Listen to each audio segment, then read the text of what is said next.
쪄 먹고 갈아 먹고 생으로 먹고 이젠 김치까지 담가 먹는 게 보통 일이 되어버렸죠. 양배추.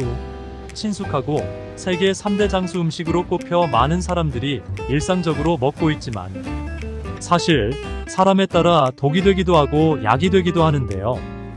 누구에게 독이 되고 누구에게 약이 되는지 간단 명료하게 알려드리겠습니다. 양배추가 독이 되는 사람은 첫째, 장이 예민한 사람, 특히 과민성 대장 증후군을 앓고 있는 사람입니다. 두 번째는 갑상선 기능이 저하된 사람이며 세 번째는 항응고제를 복용 중인 사람입니다. 마지막으로 양배추에 알레르기가 있는 사람입니다.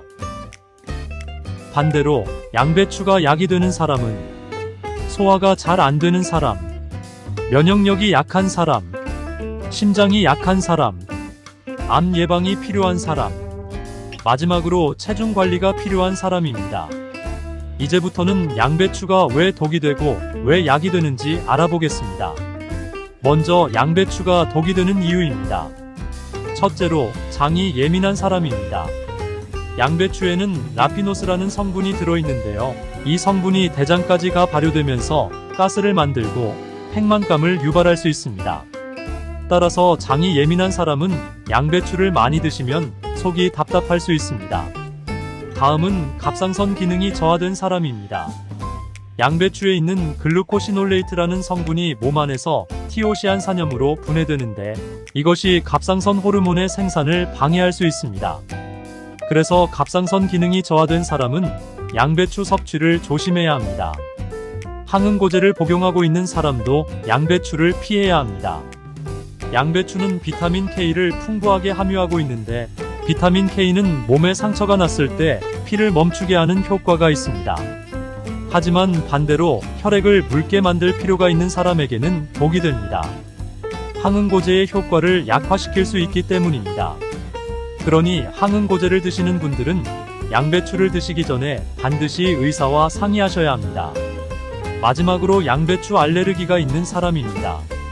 비록 매우 드물지만 양배추에 알레르기가 있는 사람도 있습니다. 양배추를 섭취할 때 피부에 발진이 생기거나 가려움증, 소화불량, 호흡곤란과 같은 알레르기 증상이 나타나는 사람도 양배추를 반드시 피해야겠습니다. 이처럼 양배추는 자신의 건강 상태에 따라 섭취를 주의해야 할 필요가 있습니다. 자신의 건강 상태를 잘 고려하여 필요하다면 의사와 상의해야 합니다. 이번에는 양배추가 왜 약이 되는지 알려드리겠습니다. 첫째로 소화가 잘 안 되는 사람에게 양배추는 아주 좋은 식품입니다. 양배추에는 글루타민이라는 성분이 풍부한데 이 성분이 위 점막을 보호하고 소화를 돕는 역할을 합니다. 소화 불편을 느끼시는 분들께서는 이 양배추를 조금씩 약처럼 섭취해 보시는 것이 좋습니다. 다음으로 면역력이 약한 사람에게 양배추는 면역 체계를 강화하는 데 도움이 됩니다. 양배추는 비타민C가 매우 풍부하여 면역력을 높이고 염증을 줄이는 데 효과적입니다. 특히 겨울철에 자주 아픈 사람이나 회복 중인 사람에게 그 효과가 탁월합니다.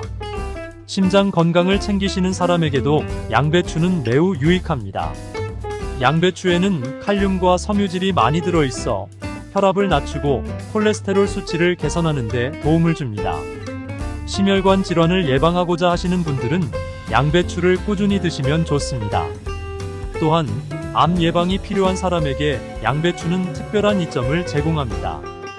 양배추에 함유된 글루코시놀레이트와 인돌스리카비놀이라는 성분이 암세포의 성장을 억제하고 암을 예방하는 데 도움을 줍니다.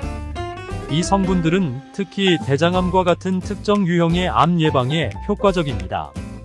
마지막으로 체중 관리가 필요한 사람에게도 양배추는 매우 도움이 되는 식품입니다.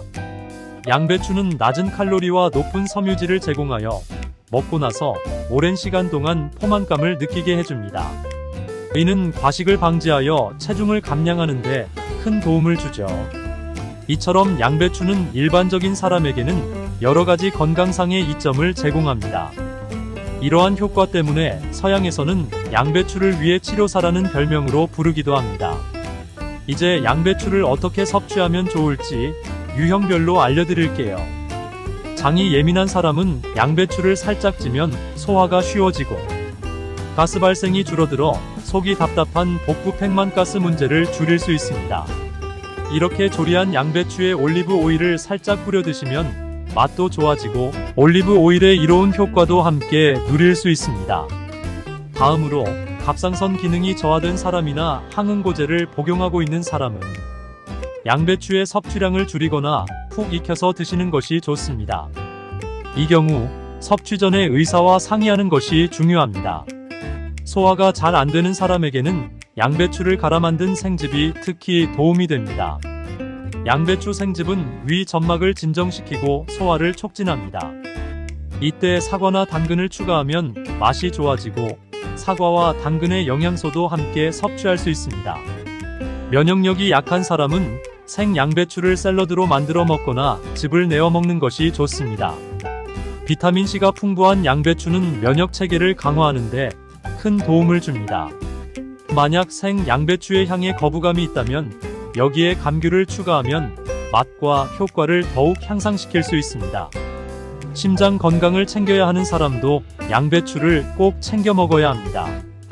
양배추를 다양한 요리에 넣어 먹거나 갈아서 드시는 것을 추천합니다. 이렇게 하면 양배추의 칼륨과 섬유질이 혈압과 콜레스테롤 수치를 개선하는 데 도움을 줍니다. 특히 견과류를 함께 혼합하여 먹으면 심장 건강에 더욱 좋습니다. 양배추는 서양에서 위의 치료사라는 별명으로 불릴 만큼 소화 촉진, 위점막 보호, 위궤양에 탁월한 효능을 가진 식품입니다. 그러나 오늘 알아보았듯이 어떤 사람에게는 독이 될 수 있습니다. 오늘 이 영상을 보셨으니 이제 어떤 사람에게 양배추를 권해야 할지 잘 아셨죠? 만약 독이 되고 있는 사람이 양배추를 먹으려 한다면 오늘 내용을 잘 알려주세요. 99세까지 팔팔한 황금빛 인생을 위해 골든에이지는 건강한 영상으로 다시 찾아뵙겠습니다. 감사합니다.